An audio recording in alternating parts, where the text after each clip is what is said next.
Okay, thank you. Why don't we just go around the room and introduce ourselves to each other, and maybe we'll make some additional friends. Let's start over here. Randy Holt with the Federal Public Library. Joe's Blind with SBMI HR Professionals. Great. And I'm Mark Ellis with Bankers Trust Merchant Services. And I'm Sean Holman with Jose's, do the 324 ballroom and catering for Jose's. I'm Michelle Davis with Habitat for Humanity here in Washington County. I'm Jessica Nelson. I work with Ogma Creative Media here in Fayetteville. And I'm Steve Jones. I own On-Time Logistics in Springdale. Awesome. Well, thank you all for coming. I'm Scott McClymonds. I have a company called Nehemiah Worldwide. I've spent many years, more than I care to admit, in the banking industry. I've also owned my own businesses simultaneously with being in banking. I've owned a real estate and preschool business. So we'll talk a little bit about larger and smaller businesses. And so, once again, how many of you all want to become better marketers, or at least make marketing more effective for your business? Absolutely, right? We all do. Well, we're going to do that today. What you have in front of you is what I would just call lecture notes. So I think those tend to be a little bit more informative than PowerPoint. So those are be your takeaways. And if you want, you'll all be able to receive a video of this presentation as well. So I encourage you to ask a lot of questions. We're going to cover basically a one-day course today in 1 hour. And but still, ask questions. And without further ado, let's get started. Anybody heard of Peter Drucker? He was one of the greatest American business minds ever. And Peter Drucker said, see if you agree with this, he said the purpose of a business is what? Purpose of a business is to get a customer. Why do you think he would say that? Without your customers, your business will fail. Without your customers, your business fails. That's right. And I would add to that, I'm the McClymonds there, and the second point, I would say the purpose of your business is to get a profitable customer, to get and keep a profitable customer. We're going to talk more about that as the presentation goes on. The second thing that Mr. Drucker said, and this is where marketing comes in, he said business has two functions and two functions only, marketing and innovation, and everything else is a cost. Think about that. Why do you think he would say that? Why would he say that marketing and innovation are the two essential functions of a business? Because without them, your business would fail. You won't get customers without marketing innovation, right? You're exactly right. Okay, so now think about this. There's a research study that's just published. It's been published annually since 2012. It's called State of the Business Owner. And in the State of the Business Owner report for 2014 that was just released, you can find it online, they said that the most successful businesses are those that spend at least 40% of their time on marketing and sales. 2 out of 5 entire days of the week on marketing and sales. And businesses that do that, their revenue is increasing at 60% faster than businesses that spend less time on marketing and sales.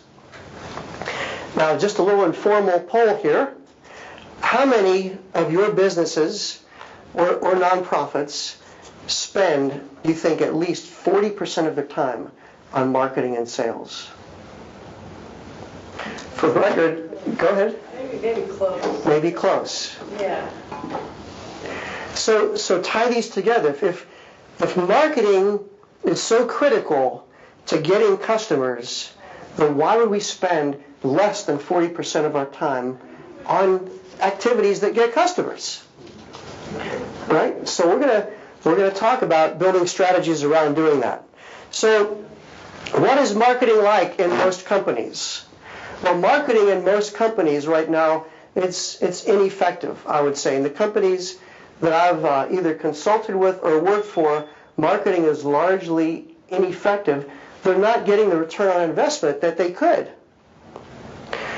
And I think there really are 3 primary reasons. One is that a lot of businesses that do market tend to look at marketing as singular events, not really built around a strategy, but rather a flavor of the month.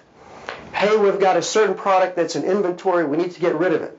Let's say if you're a furniture retailer, or if you're a restaurant, certain drinks or meals of the month that are on special.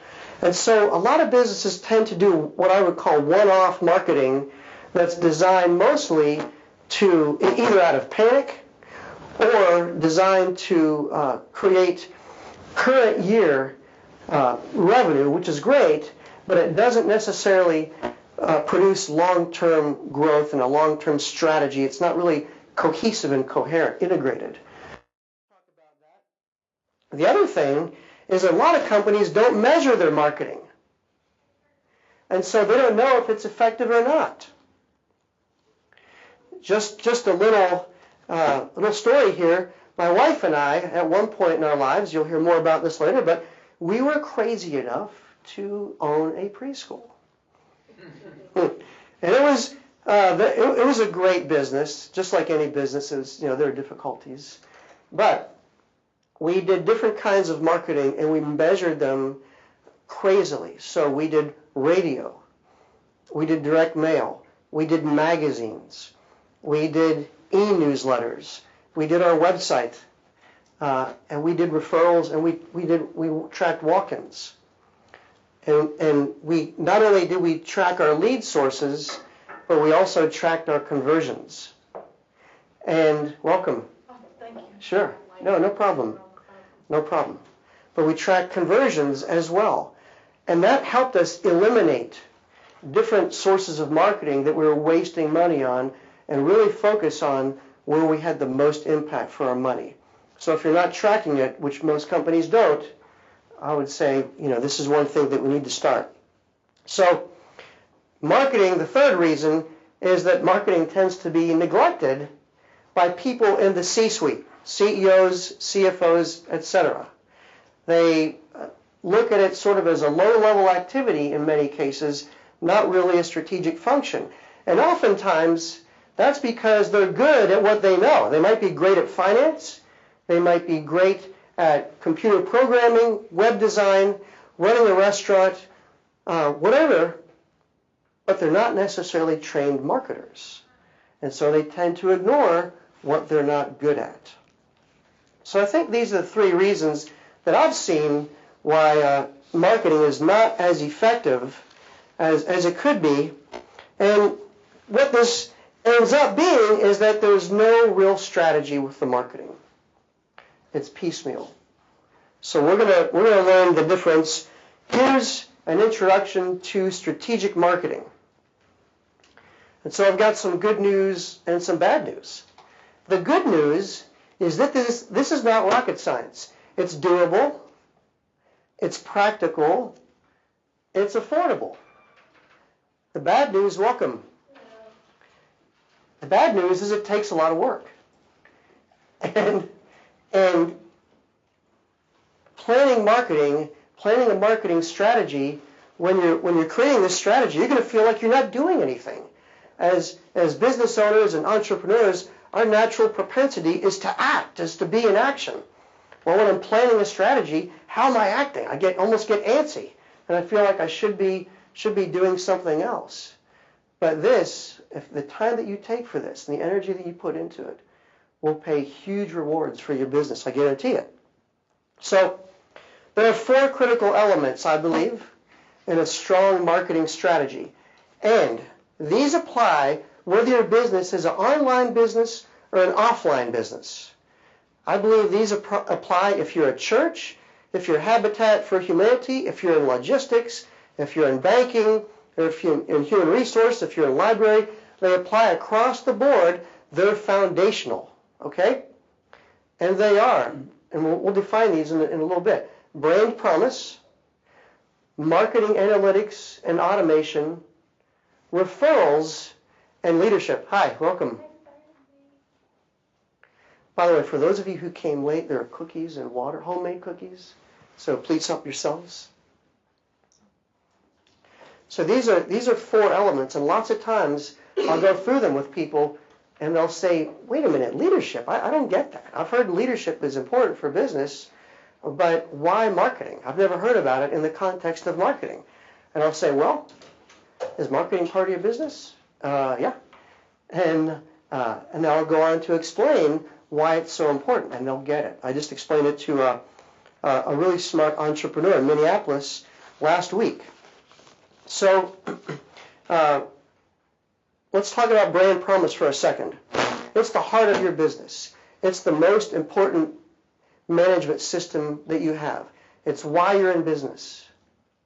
And it needs to just ebb through and live through everything that you do, all the ways you serve your customer. It's how your customers feel when they buy from you, when they do business with you, and it's the experience that they have. And it's how their lives are impacted as a result of having done business with you. Then there's marketing, analytics, and automation. This is a field that I worked in for many years. And you can look at this almost as the brains of your marketing. It gives you insights into your marketplace, insights into your customers, your product sales. It really helps you understand where your success is, where your success isn't, and where it could be. And then there's referrals. Everybody knows that referrals are the most inexpensive and most effective way to build your business. So we'll talk about ways to build referral strategies. And then, of course, leadership. And we talked about that just a little bit. Necessary element in marketing, not only in how you market, but also in how you run your company. How you run your company impacts marketing. So let's go into a little more detail. I'm on page 5, starting with brand promise. So this brand promise, when I first learned of it, I thought, that is the greatest idea that I've ever heard with respect to business. Let me ask you, how many of y'all have been a customer of a business that really didn't care that you did business with them? Absolutely. Nodding your heads, yes. Right. And so a brand promise is the very opposite of that. And it comes from the leader of the business. The leader can get help constructing the brand promise, but the leader, the CEO, the people at the C level, they have to embody this. And it has to permeate every aspect of your business. Because what if you've got a brand promise and you know how you want to affect your customers, you know what you want them to think of you, you know how you want them to be treated in the experience, and you've orchestrated this very carefully. But when they get an invoice and follow-up from your accounting department, they're treated rudely. It just blew up everything that you worked so hard for. So this brand promise is really foundational. And I think a lot of people are tempted to view this as fluff. Just something sort of esoteric. Oh, it's a warm and fuzzy idea. I don't need that. I'm a plumber. I'm a home builder. I'm a remodeler. People are going to come to me anyway. They're not really concerned. They just want a transaction. I'm a pharmacist, whatever. They just want a transaction. They just want my goods. That's not it. Can't people get their transactions done anywhere? Do they have to come to you? I could go to the Springdale Library instead of the Fayetteville one, right? No. I'd be making a huge mistake, right? See the Fayetteville Library? I've been there many times. Many times. But the fact of the matter is, there are a lot of choices, right? And customers we know buy emotionally. And so if they're treated rudely in any aspect of our organization, they've got other alternatives. So this empowers your team members. It helps them make good decisions. and it's got to be reinforced by the leader of the company all the time. There's a company that I absolutely love, and it's called E-Myth. Has anybody read the book, The E-Myth Revisited? I see a head nodding there. E-Myth has something that they call the 7 dynamics, and it's there at the bottom of the page: leadership, finance, management, branding, marketing, sales, and delivery. And these are the overall aspects, functions that your business is broken into. And so the leader of the company, once the brand promise is established, needs to make sure that all of those functions of the company understand and execute on that brand promise every day. And there are ways to measure that. You can do customer surveys on each of your functional areas, internally and externally of your company, to help you understand whether you're truly executing on your brand promise. So I've got an example of one. I told you that my wife and I own a preschool in Farmington here. It was called Busy Bees Christian Preschool. And we had some really specific objectives in our brand promise, really specific ways we wanted our customers to feel and experience us. So we provide high-quality education in a safe, fun environment where students are treated as individuals and introduced to the basics of the Christian faith. Employees have a safe environment to grow and express their gifts and creativity. Parents have peace of mind knowing their children are safe, learning, having fun, and are with people who love them. So that right there, that drove our business. And if you'll notice, it had 3 constituencies there. What were they?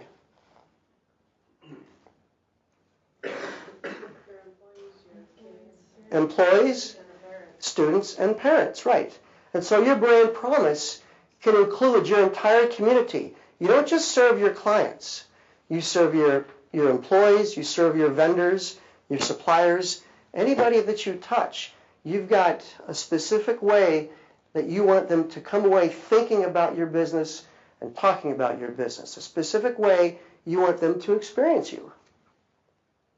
So this brand promise, it drove our staff meetings. It drove our innovation. And sometimes, as you know, in a business, you've got hard situations. Sometimes you've got to discipline and terminate employees. Sometimes you've got to terminate customers. But you still got to maintain the integrity of your brand promise. So for us, it was doing that not in the spirit of anger, but respect and love, to even in those difficult situations. So your brand promise differentiates you. At my company, Nehemiah Worldwide, we have a brand promise.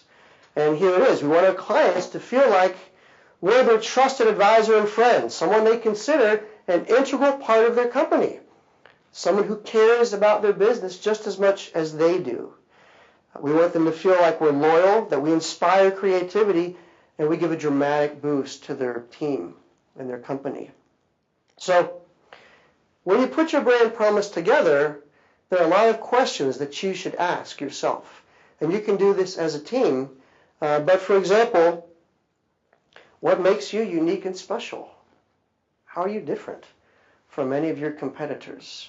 How is Jose's different from all the other choices I have, for example? How would you describe your personality and attitudes? Oftentimes, clients are drawn to us because of who we are as individuals. Have you ever heard the phrase know, like, and trust in marketing? Well, if I like you, that can be just a clear differentiator. Do I resonate as a customer with your company's values? And on and on. You can see those questions in there. On page 7, another set of questions. For example, how will you improve their lives? Will you save them time? Will they have more fun as a result of having done business with you? Will they be smarter? Will they be more comfortable? Will they be stronger? Will they be in better health? How do you impact their lives? And then what do you want them to think, feel, experience? So for example, do you want them to feel like you care about them? genuinely as people, and that you're there for them, and that your services really meet their needs, almost like they're customized to them. Is that how you want your customers to feel? You've got to design that into your business. So once you go through the exercise of answering these questions, then you've got to put them together in a concise statement that really resonates with you and with your employees, if you have them, and one that you can build your business around. This takes hard work. I mean, you can maybe in an afternoon come up with a brand promise, but then building it in to everything that you do is tough. And it's a check. You should do that touch points analysis, because let me just see a show of hands. How many of y'all have employees or work for a company that has employees? Okay. How many of you work on your own? Great. Even if you work on your own, you're still doing those 7 dynamics. It's just that you're doing them yourself unless you've outsourced them. So even as an example, I work with a client in San Antonio, a contractor, a home improvement contractor, and they outsource all their installation. They have a sales force, inbound calling, they've got a marketing team, a management team, but the actual work that's done on a client's house is done by contractors.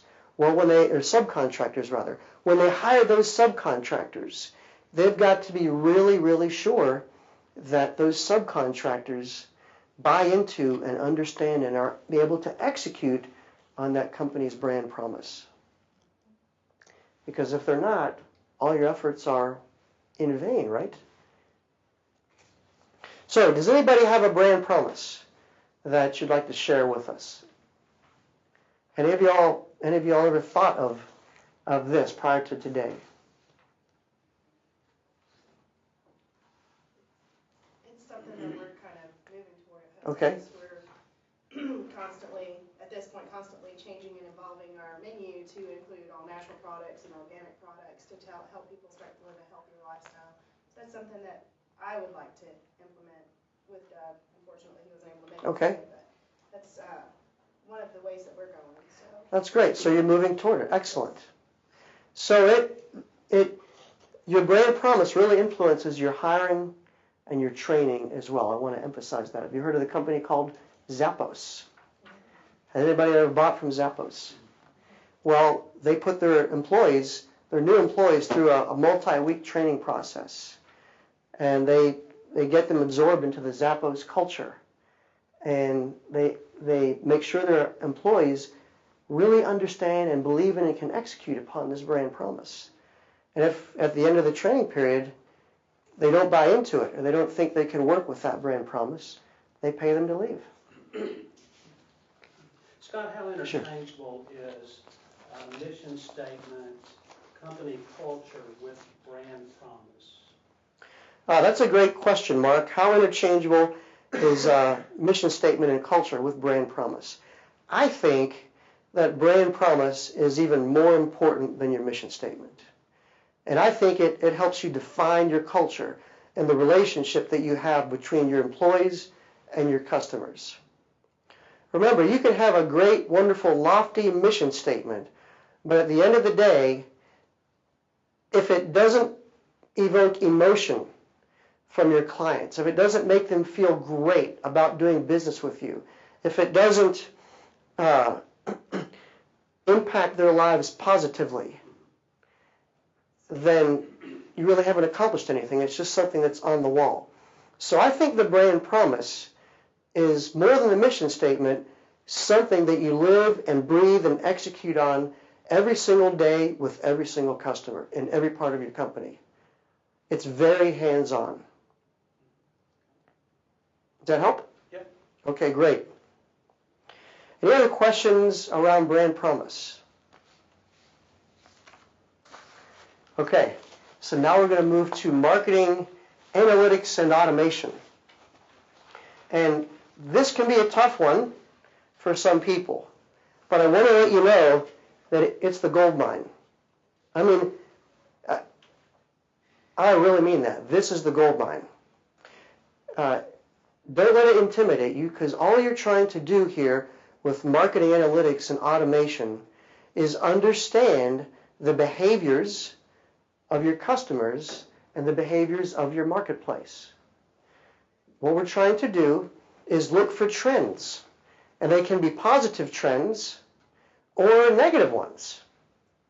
So if there's a negative trend, you want to know about it sooner than later, right? And this is what analytics can do for you. It can help you understand where your customers live, who your best customers are, what they buy, how frequently they buy, how long they've been a customer, and it can help you understand trends in the marketplace. And yes, there is some technology involved. There are numbers involved. And there are analytical techniques involved. But you don't have to do them. You just have to know that they exist and get people on your team either hired or outsourced to help you sort through those.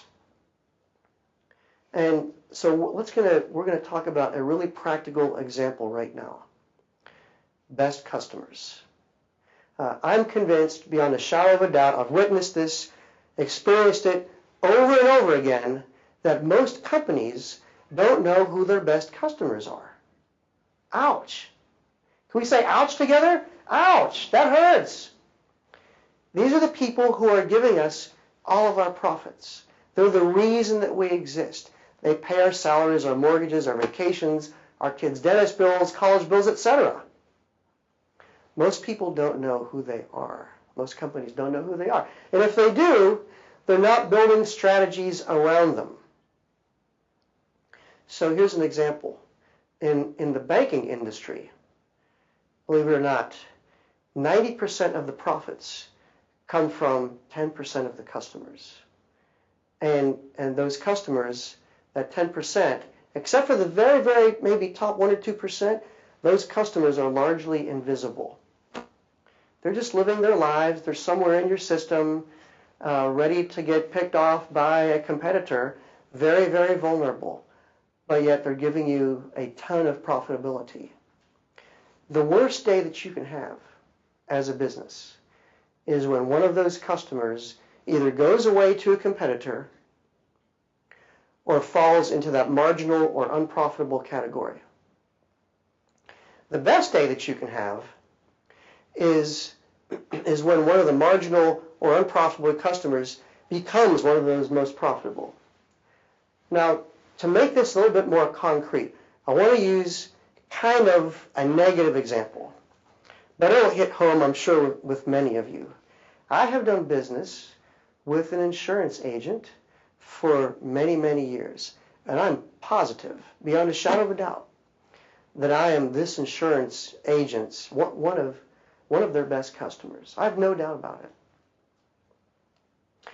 Not once in 16 years has that insurance agent called me and said, I appreciate your business. Here are a couple tickets to the Naturals game.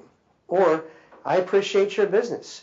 You know what? I think it's time, now that you have children, to come in and do a check and see if your insurance needs have changed. Not one time. What do I get? I get stuff from their corporate office that says, hey, buy more. Or once a year, I think I get a birthday card. Let me ask you, has anybody ever had an experience similar where you think you've been one of the best customers of a business, and yet you get treated that way? I see heads nodding. Anybody else? How does that make you think or feel about that business? You could care less. Yeah, right, exactly. That's not what we need to do. We need to do something very different with our best customers. So we've got, with our best customers, what we want to do is develop a strategy that really, first of all, retains them. So we've got to show them that we know who they are. We recognize, hey, you're a best customer. We want to keep them. And we want to sell more to them, but in a way that adds value to them. Now, in the banking industry, a lot of times what would happen is they'd say, well, yeah, that customer's been with us a long time. They've got 5 or 6 products. They're fully banked. They don't need anything else. What's wrong with that? lives change all the time, especially your best customers, right? And if they haven't experienced the breadth of your product line, but yet they're a best customer, they should be the easiest people to sell to, you would think. So for example, even if you do a best customer analysis, I bet what you'll find, and now I'm calling best customers right now, I'm saying most profitable, okay? For the sake of definition now, I'm saying most profitable. Even if you look at your most profitable customers right now, I would bet you that what you'll find is about half of them are not experiencing the full breadth of your product line. And if they're not, what are they? I would say they're at risk. Let's say you're a human resources firm, and let's say I'm a company and I've purchased several of your more expensive products, but I'm not fully bought into you. Yes, I might be profitable, but I might not be a really firmly entrenched or loyal customer. Do you think that's possible? Absolutely, right? So we still have a lot of firming up to do even within our best customers. So retention of best customers and adding more value to them. So our marketing analytics system, aided with some research, some one-on-one interaction with these customers, can show us what do they like, what do they value, what ages are they? Are they married? Are they single? Do they have kids? How old are their kids? What's their home value like? What are their preferences? What magazines do they subscribe to? What are their hobbies? What do they watch on TV? What radio stations do they listen to? All that information is available, both in your database, if you have one, and then also for purchase that you can do something what we call appending to your database. So there's a lot that you can find out about your best customers if you really analyze your data. And so I think one of the biggest things, if you really go down this path of understanding who your best customers are and why they're your best customer, that might really change the focus of your business. Think about that. You might get entirely new ideas on your product line. You might decide, well, why do I want to mess with customers in the first place that aren't profitable? Why don't I just build my entire franchise around people who are my best customers? And so what you want to do is profile those customers. And some of the things that we did at a previous employer, a large bank, is we said, what other customers do we have that most closely resemble our best customers? So we did that analysis, and we found that there was actually a large pocket of customers just below the surface of our best customer group that didn't have a home mortgage. So we created a campaign around these customers, that's a home mortgage campaign, and it was very, very successful.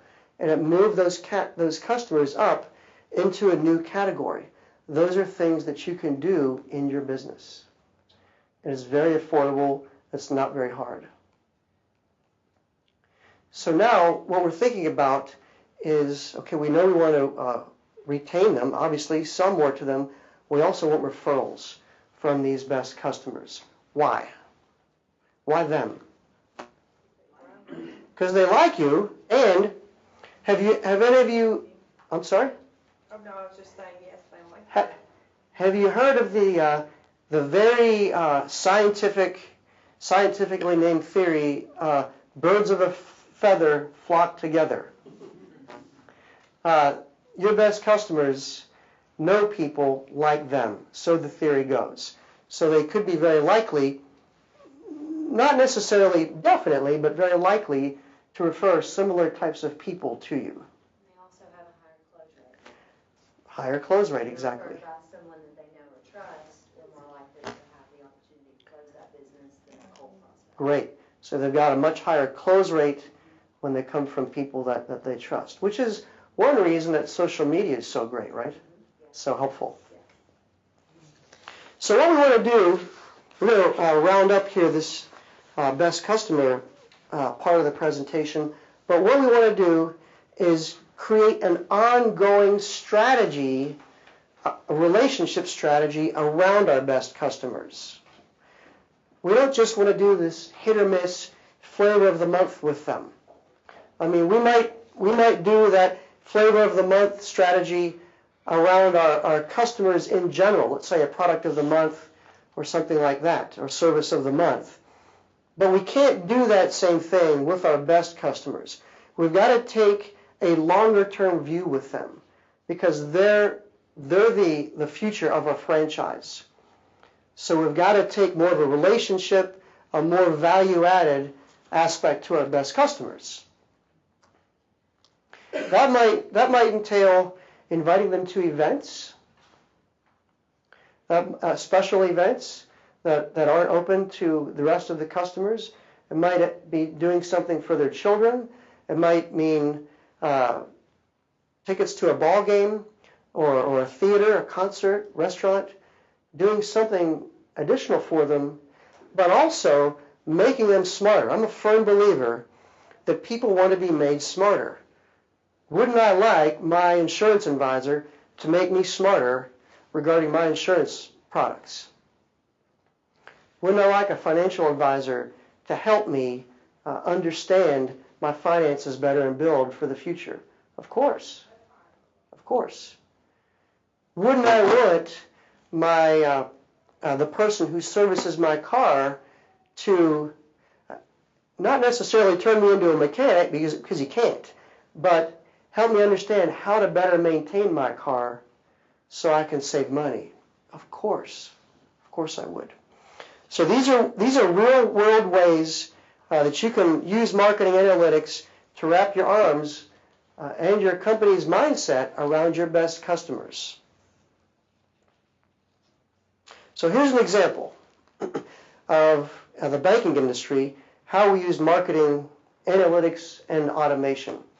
I worked for a bank in 4 states that had 700,000 customer households. And we created a system that, in a nightly basis, reached down into those customer households and pulled out customers that we wanted to make phone calls to and distributed them across branches in 4 states, 250 some odd branches.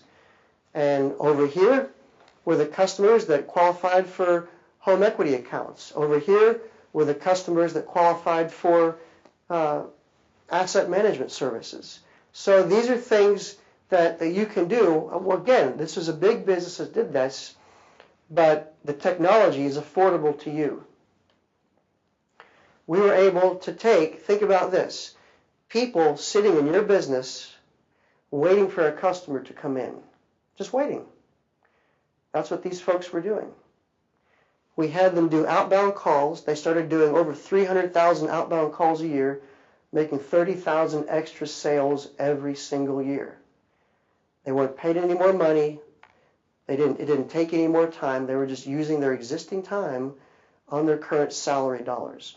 And our customers loved it.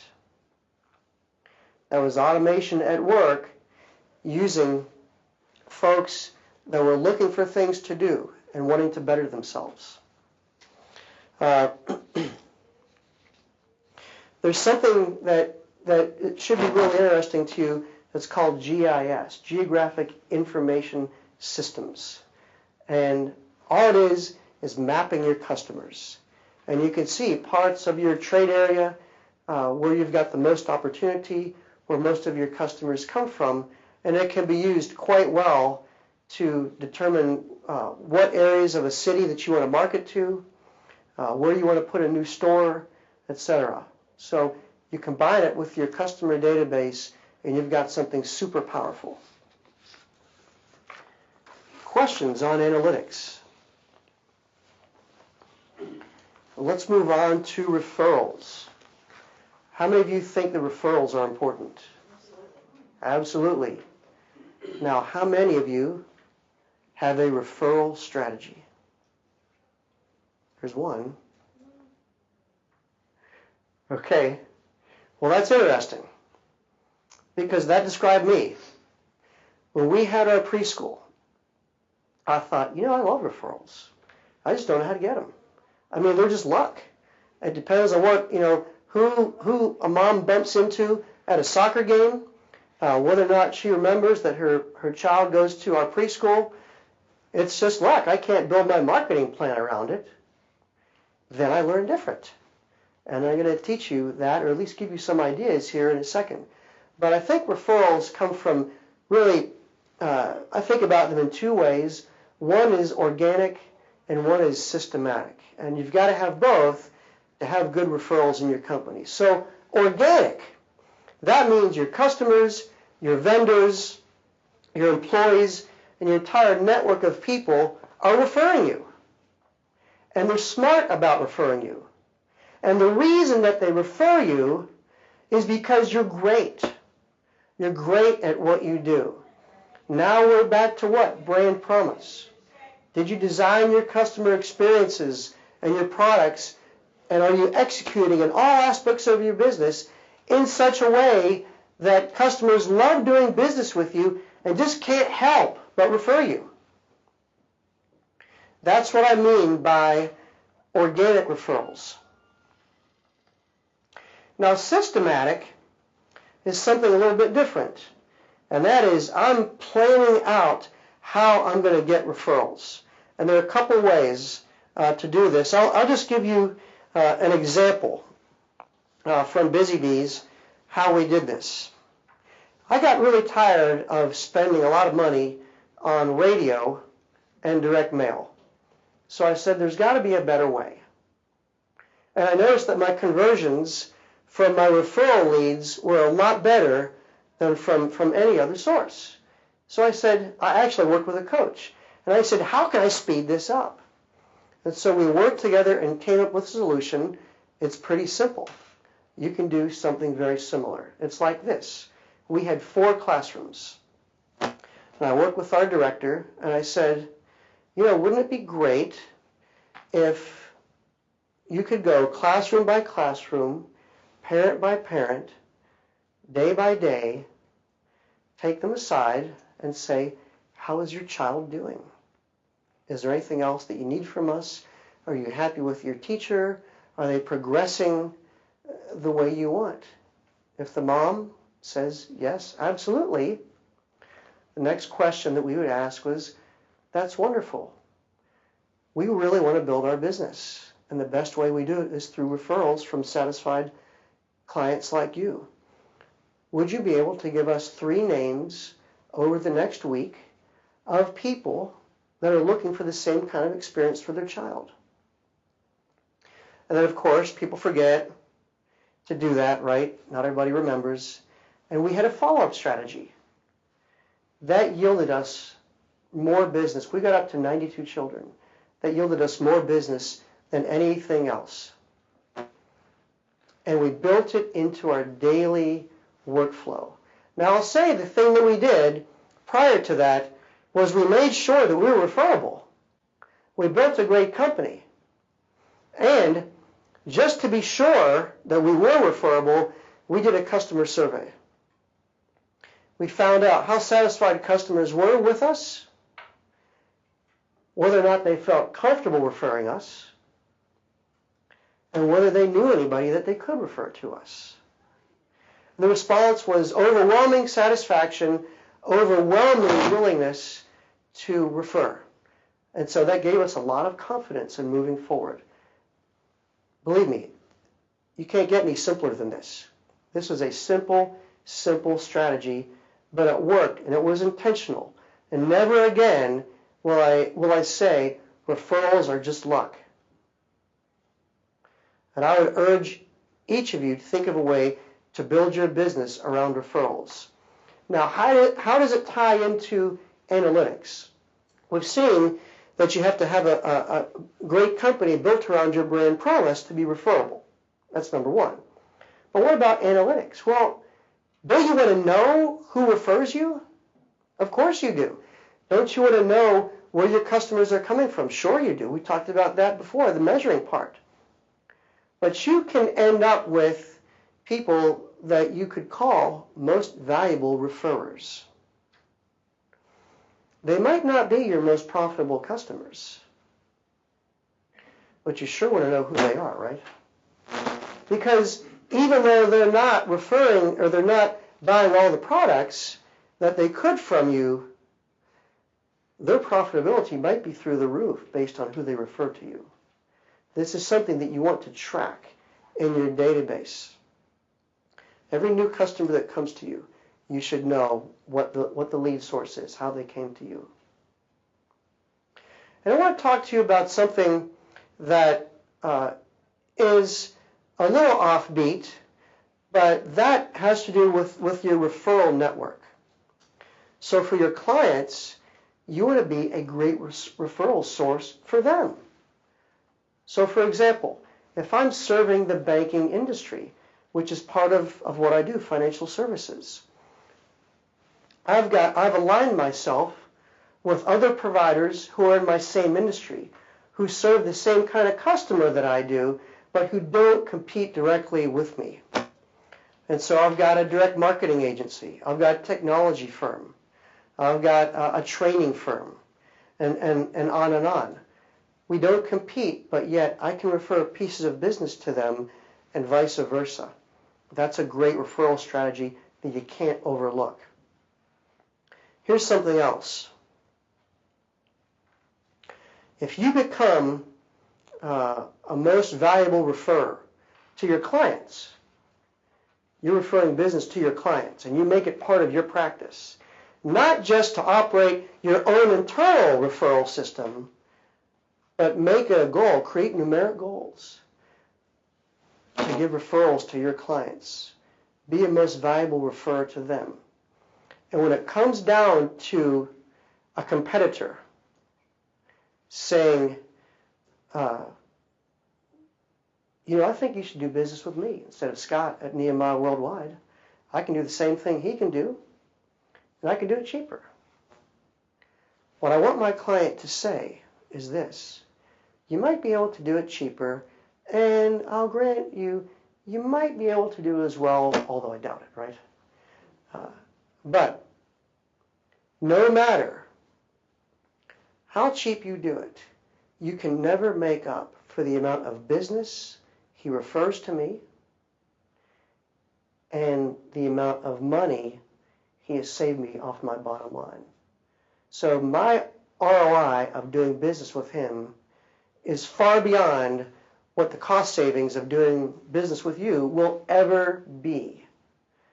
So think about that. Think about making referrals to your clients and how valuable that is. Anybody have anything else on referrals? Anything to add? We're launching a program within our company to really encourage employees to refer. We're an eye clinic to refer Okay. to friends, and adding in some incentives.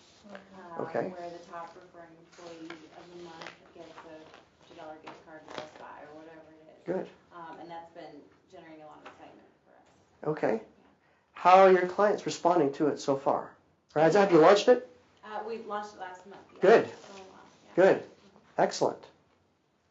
You can get your employees excited about something, you can get everybody around you excited about it. That's right. If your employees aren't excited about referring you, then that's a real issue, isn't it? And It's something we struggle with in the restaurant business, just because a lot of our servers and even our kitchen employees, it's a job. it's a job. And I've worked in several different restaurants throughout my lifetime. I find that Jose's has been more family oriented, like we're all a family, and so it's easier for me to say, hey, we're launching this new product in the kitchen, y'all blast it on your Facebook. And I have friends with most of them on Facebook, so I see them post that, or I'll post a picture of it and then they'll share it. And especially with this new organic line that we have coming out, they're really excited about it. It's helping a lot. So That's such a great segue into the next topic, which is leadership. Because I bet their willingness to make those referrals and do those social media and email blasts are directly correlated with how much they like working there and how well they're treated and how much they really believe in what you stand for at Jose's. Having fun, great service, great food, etc.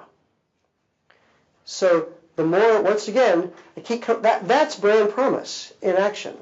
The more tied in they are to your brand promise, the more they believe in it, the more they're going to be great referral sources for you. So let's move to leadership. Like I said, a lot of people say, what does leadership have to do with marketing? Well, it's part of a business function, isn't it? Isn't part of the entire business marketing? Sure it is. But it's not taught in business school. And we don't hire for it in marketing. We hire for marketing background, technical skills, etc. But we don't necessarily hire for leadership. But think about what we've talked about today. Think about the monumental effort it takes to construct your brand promise and make it resonate through all aspects of your company.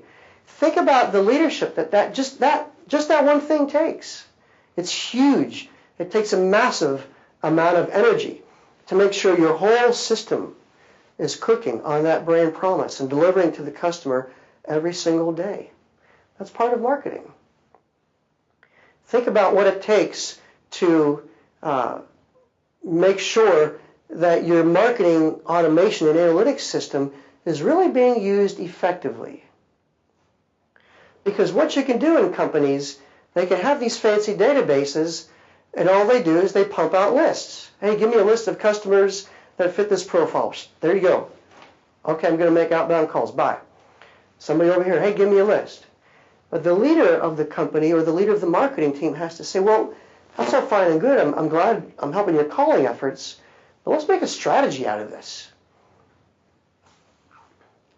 Think about referrals. If you're not leading in referrals,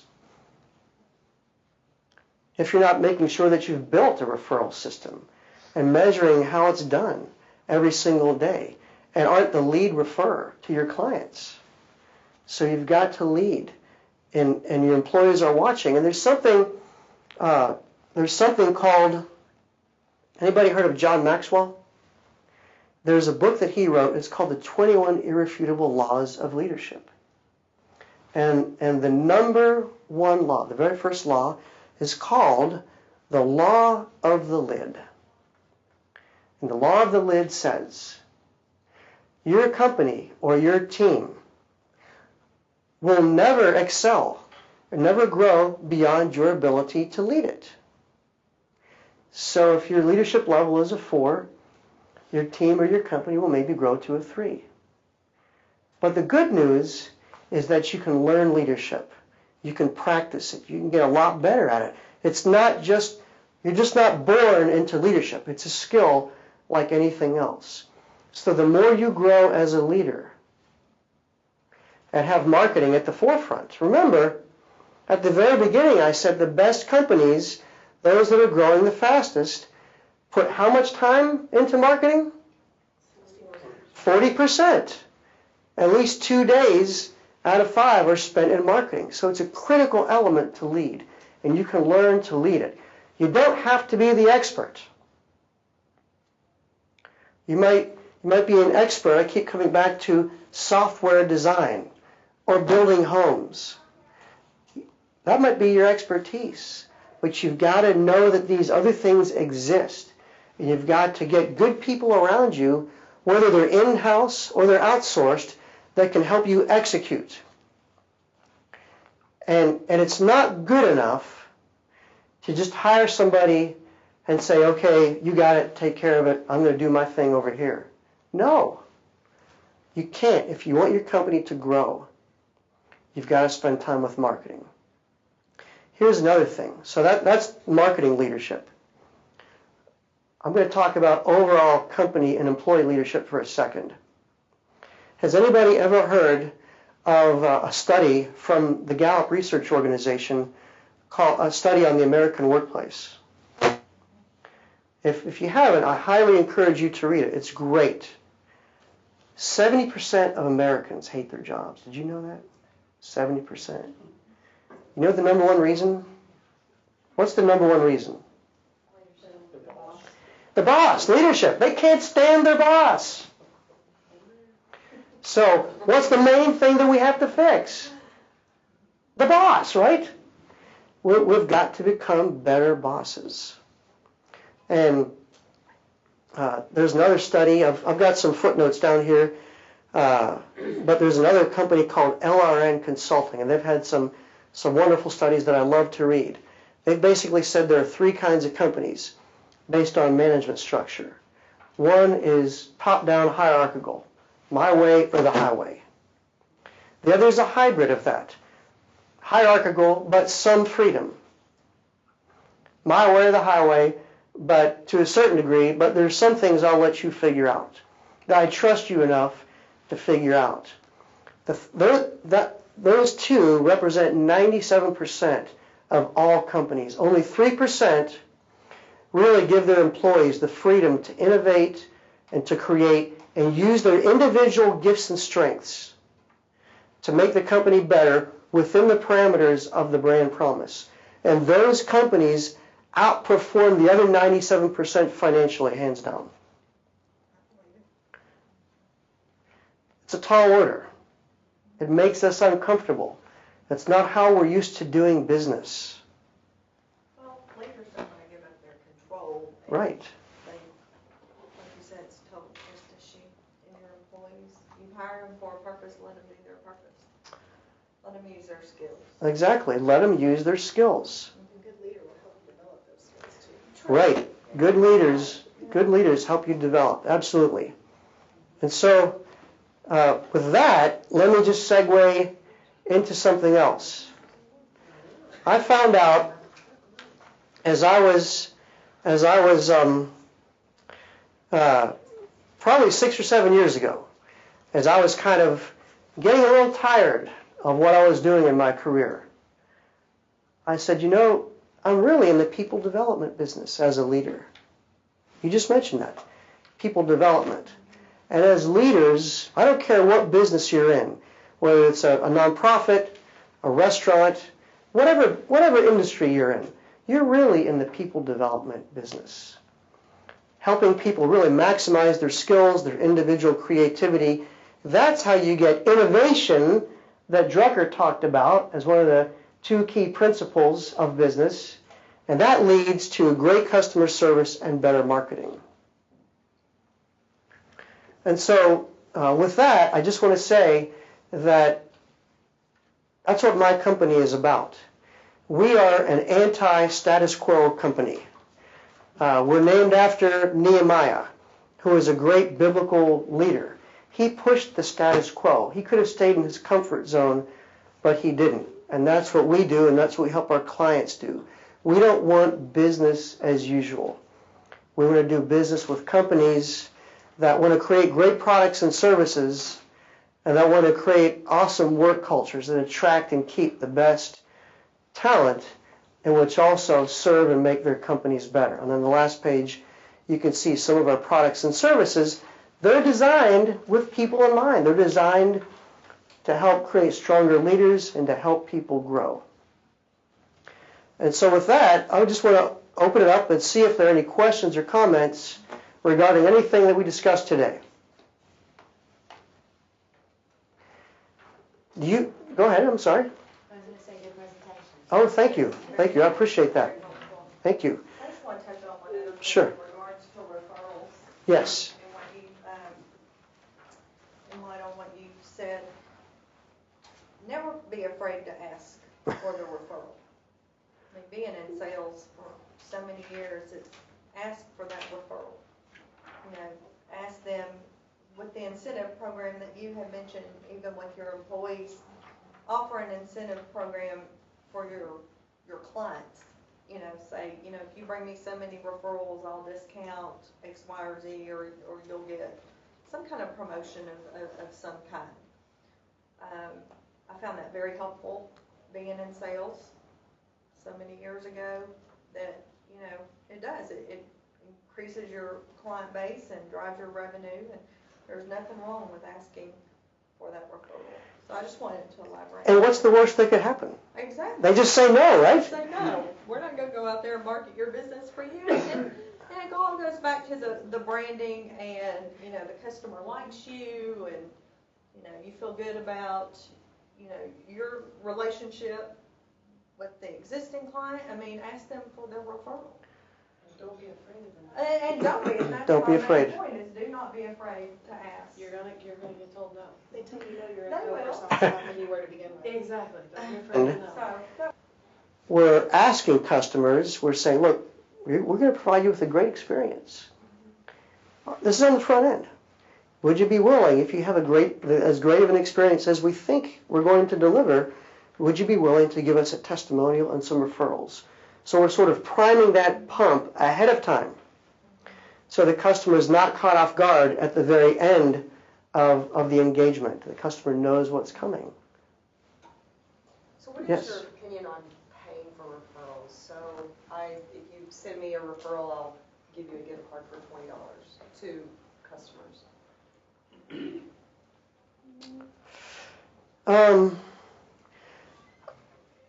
I tend to shy away from paying for referrals. I might say if you give me X number of referrals, because what you've got to do, in my mind, you're sort of training customers, right, to not give you a referral unless they get something for it.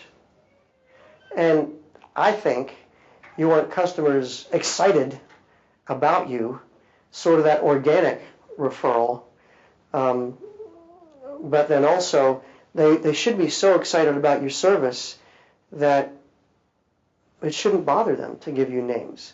That's my opinion. I'm not saying it's wrong, but I would try to do it as a last resort. One thing you can do is test it. So you don't have to do it simultaneously. It's not one or the other, right? You can test it on two separate groups of customers and see where you generate the most referrals. Because you want to be careful that what you pay, the amount that you pay, doesn't cost more than the profitability of the customer that you get. we do see? that with our website development company. Okay? And I do agree with you as far as her question in regards to your opinion on offering incentives and this and that. 3 clients. I will waive 3 months of your hosting fee. So we just did Sure. minor things like that. And they're a pretty big client too. Mhm. So I was like, no, you bring me some clients and I'll pay your 3 months There you go. hosting fee. And they were fine with that. And I'm not saying we did that to everybody, but you know, it was just kind of something we were testing Yeah. the market. So. But, and you're right, you want them to have that respect for you as far as, you know, being a marketer or business Mhm. developer or anything like that with your clients. Sure. Marketing is about testing. It is. It truly is. Do you have any software you recommend for measuring the analytics of your customer database and your referral sources and all that? Do you use any software or recommend anything? Sure. Question is, do I have any recommendations on analytical software? It depends on how big your firm is. There's a free software which I've heard great things about, which I keep meaning to test it but haven't. It's called Zoho. It's free up to a certain point. Then I'm not sure really how analytical it gets, but it's good kind of CRM in terms of helping you keep track of your customers and what they've done. Now, I like software that's integrated.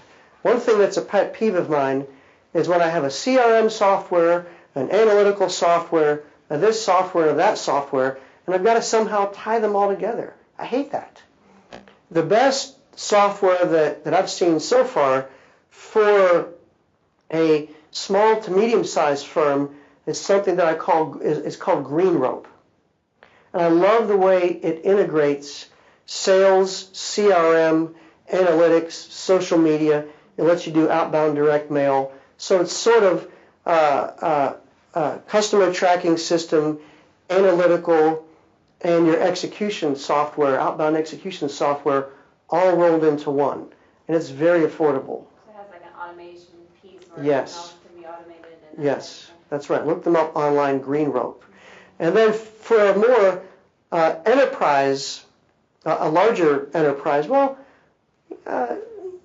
we're gonna have a software that we're selling to companies that probably have at least 10, maybe up to 500 employees, and it's called Agilytics. It's still in development, but it's taking what we did in the banking industry. Remember I told you we mined our customers and pulled them out and distributed leads across 4 states. We're going to make that available at a very affordable price to small business owners. So I should have more on that this summer. But Green Rope, I think, is a good, very affordable solution. Gives you more, I believe, than Zoho does. Have you worked with Infusionsoft? I have worked with Infusionsoft, yes. We still video? You can edit this part out.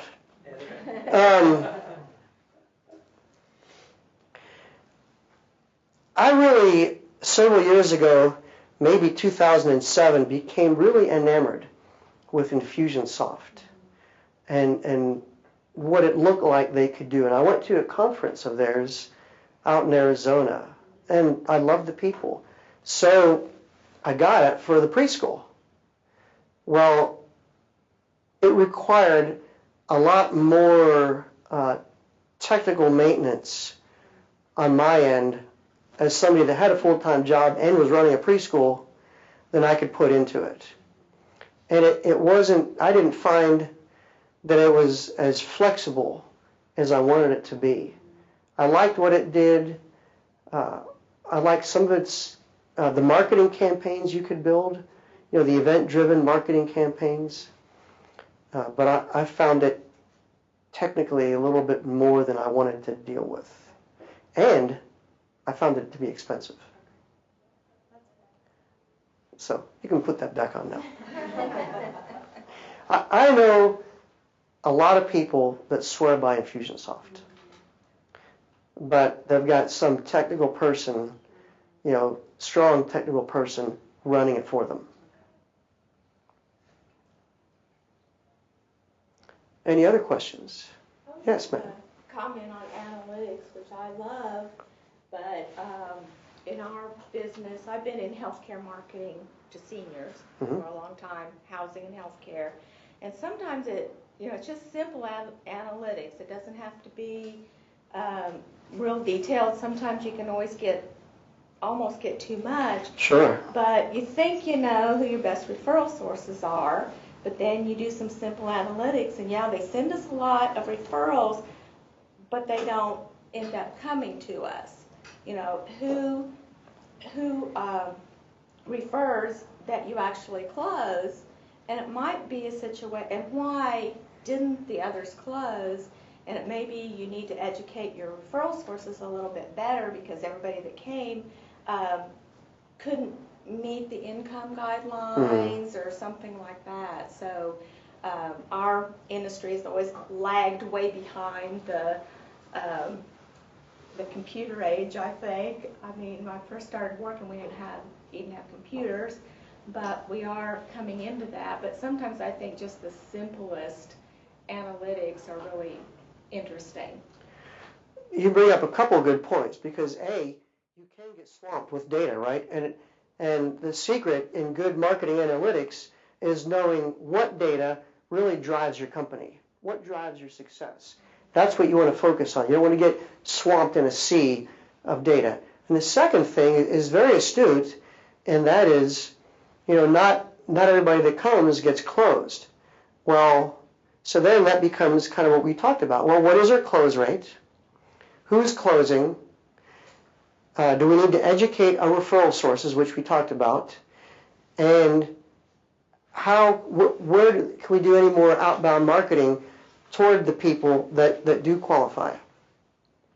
And can we set a higher bar for a close rate and see if we tweak a few things, will that give us any higher success? I'm sure you guys have probably done that, right? Yes, and looking at it as, is it a sales issue, or is it a marketing issue? Right. You know, are you getting the leads and not closing them? Are you not getting enough leads?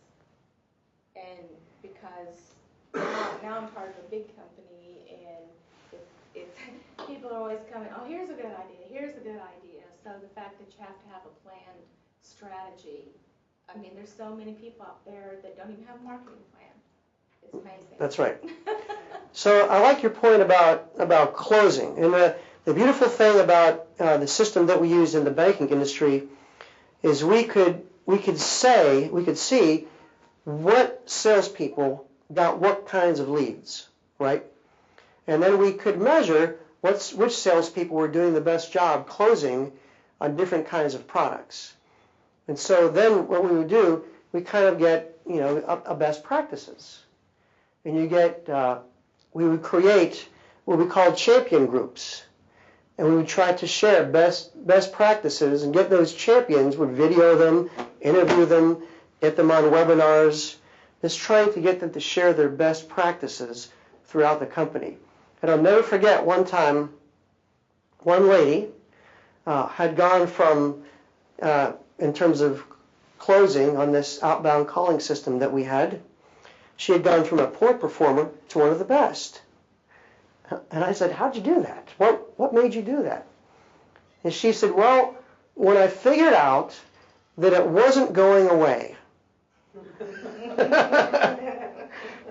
when I figured out that you guys were really serious about this, then I put it in gear and I gave it my best effort. And so, that's another thing, is when you introduce new things into your company, what do a lot of people don't like change for the most part. They don't like it at all. So what do? They just sit and say, maybe this will go away. Yeah, it's just kind of this will pass. It's a management fad. And oftentimes it does. I had a supervisor, a lot of times, he would ask us to do things and he would never come back and ask us the results of that or follow up with us. And so after about 4 times of that, and I figured out I was the only sales rep that was working for him that was actually doing what he asked to do, and I had to volunteer the results that I found, I quit doing it. Because why? Nobody else was doing it, and Sure. He didn't care. So I think that goes back to leadership. Leadership. He didn't know what brand promise he was operating under, did he? He was just willy-nilly, throwing darts at the dartboard and hoping that it hit something. Sure. These are great comments. What else do you have? So do you feel like you're at least minimally equipped to go back and start working on a brand promise and start making some changes to your marketing programs? Good. Sure. Thank you for coming. I'll stick around for a little bit if you all have any additional questions, but thanks so much for coming. Yeah. Thank you.